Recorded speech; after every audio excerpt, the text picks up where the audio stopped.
لله وكفى وسلام على عباده الذين اصطفى ما بعد. أعوذ بالله من الشيطان الرجيم. بسم الله الرحمن الرحيم. إنا أنزلناه في ليلة القدر وما أدراك ما ليلة القدر. ليلة القدر خير من ألف شهر. صدق الله العظيم. اللهم صل على محمد وعلى آل محمد كما صليت على إبراهيم وعلى آل إبراهيم إنك حميد مجيد. اللهم بارك على محمد وعلى آل محمد كما باركت على إبراهيم وعلى آل إبراهيم إنك حميد مجيد. محترم اور معزز سامعین کرام، رمضان مبارک کا یہ آخری عشرہ چل رہا ہے اور یہ عشرہ جہنم سے نجات کا عشرہ ہے.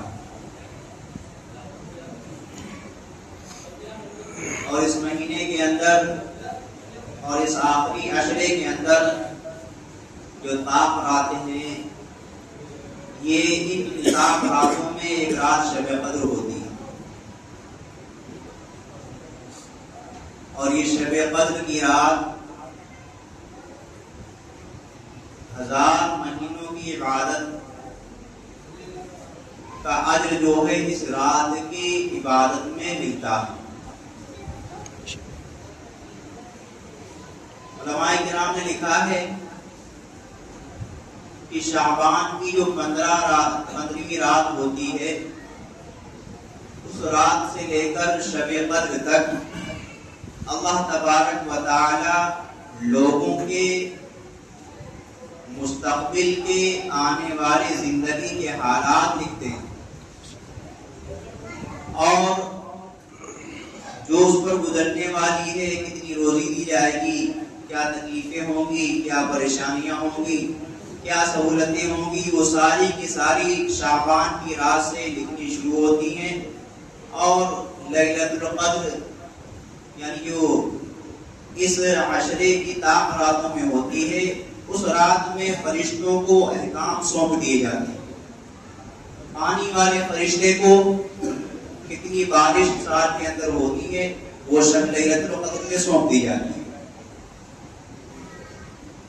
جتنے فرشتے اس کام پہ مامور ہیں اللہ تبارک و تعالی، ان سب فرشتوں کو لیلۃ القدر کی رات میں ذمہ داری سونپ دیتا ہے.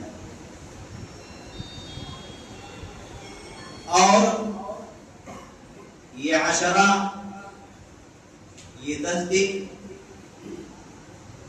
اللہ تبارک و تعالی نے جہنم سے خلاصی کا عشرہ رکھا ہے. تو یہ عشرہ ہمارے لیے نہایت ہی اہم ہے کہ ہم نے پورا رمضان مبارک کوتاہیوں سے گزار دیا. جس طرح ہمیں رمضان مبارک کا مہینہ گزارنا چاہیے تھا، جس طرح ہمیں روزے رکھنے چاہیے تھے، اس طرح جو ہے حق ادا نہیں ہوا. تو یہ عشرہ جو چل رہا ہے، یہ اپنے گناہوں سے معافی مانگنے کا عشرہ ہے اور اللہ تبارک و تعالی سے جہنم سے نجات کا، اپنی نجات کروانے کا جو عشرہ چل رہا ہے.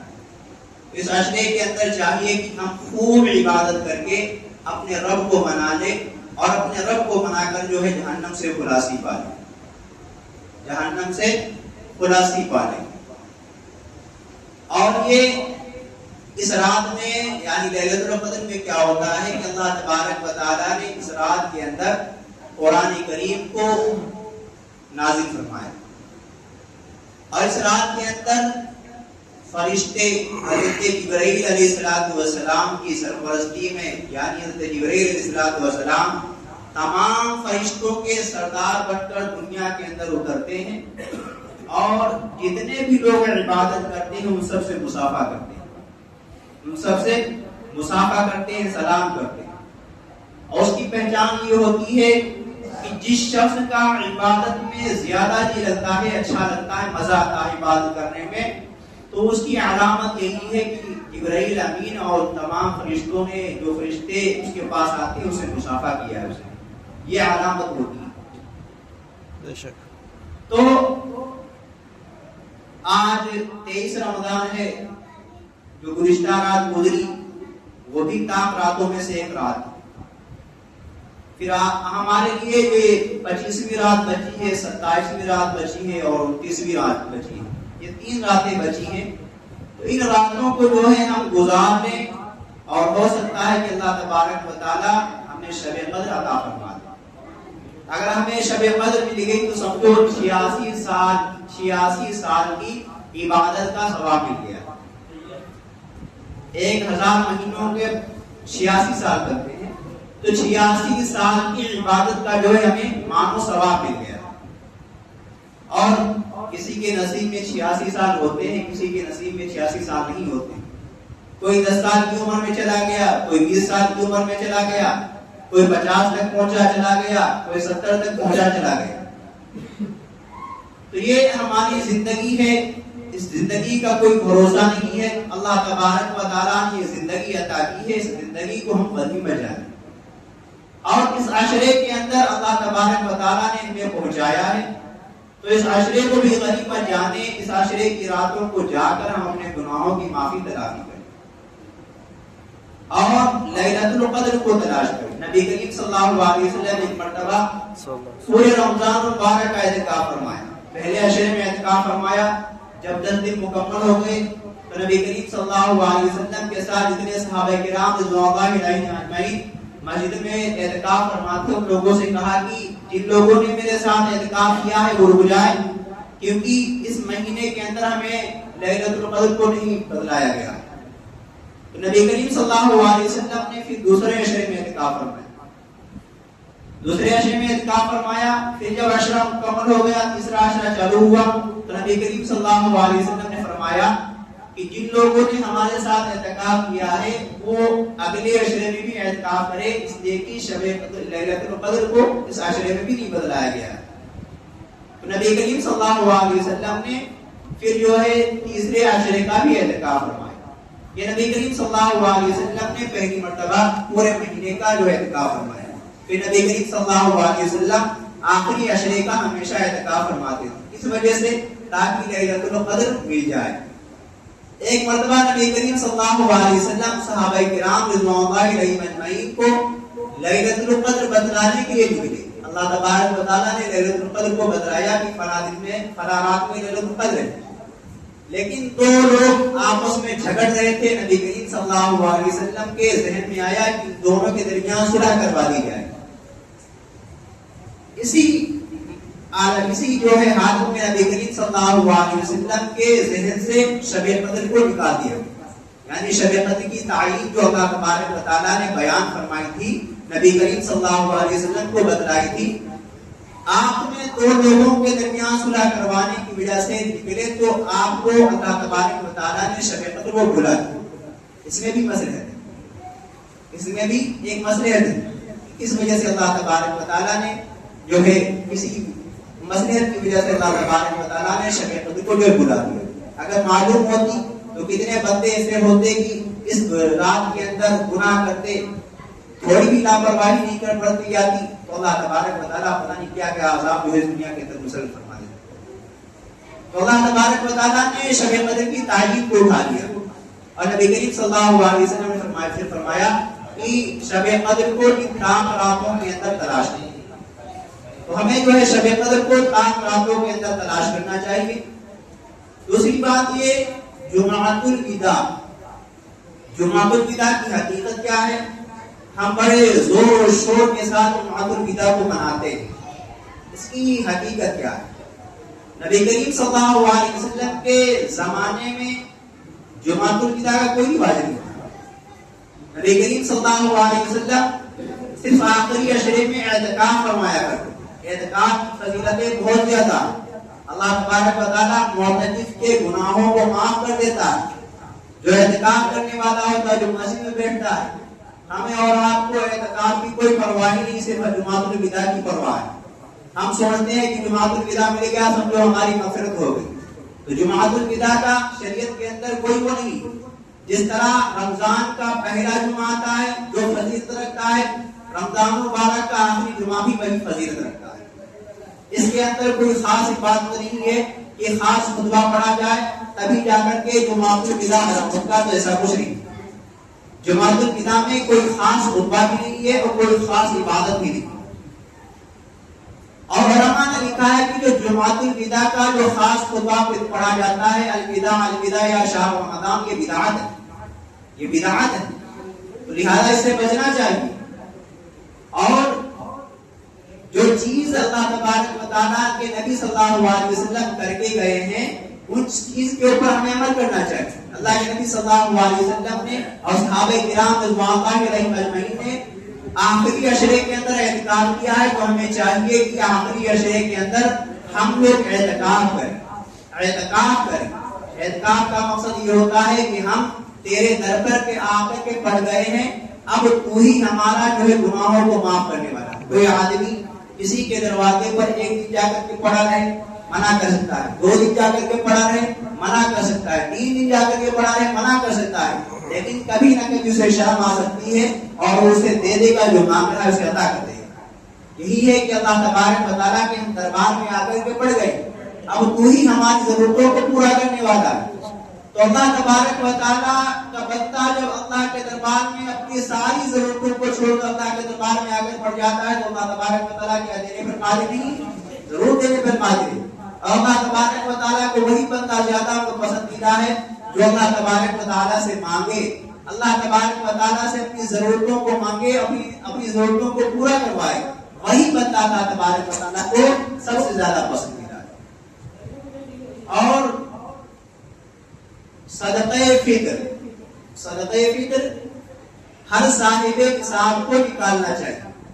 صاحب نصاب کو، جو صاحب نصاب نہیں ہے ان کے اوپر صدقہ فطر واجب نہیں ہے، ان کے اوپر صدقہ فطر واجب نہیں ہے۔